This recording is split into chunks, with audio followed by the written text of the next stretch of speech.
I'm Patrick Cappiello from Rebelle restaurant in New York City, and today I'm going to show you how to decode wine labels.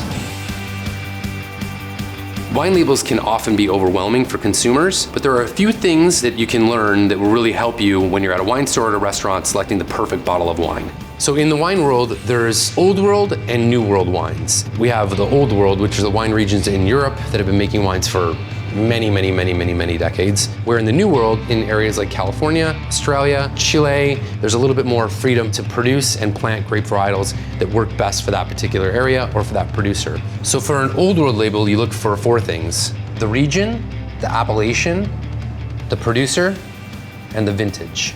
Adversely, in the New World, you're gonna have four things on the label. You're gonna have the vintage, the name of the producer, the region, and the grape varietal. In the Old World, winemakers are required to use the grapes that are indigenous to that area. So for example, this is a wine that comes from the Bordeaux region in France. We know that because it says Bordeaux here. And then within the region of Bordeaux, this comes from an area called Fronsac. It's a pretty traditional area for wines based on Merlot and usually blended with a little Cabernet Sauvignon. You'd never know that by looking at the label, of course, because they don't say the name of the grape varietal on it. So the trick for Old World wines is just beginning to understand the regions that you're interested in and then the grape varietals that are from that area. New World wines will usually have the name of the grape varietal on it because you can't assume that just because a wine comes from Sonoma Coast that it's going to be Pinot Noir. Areas like Sonoma Coast, Santa Barbara tend to excel at Pinot Noir, where areas like Napa tend to excel at things like Cabernet Sauvignon.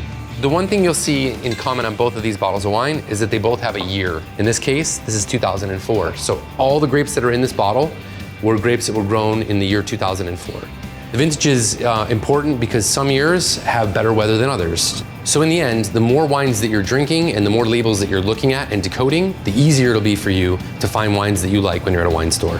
From Playboy.com, I'm Patrick Cappiello. If you like this video And you want to see more just like it, click the subscribe button.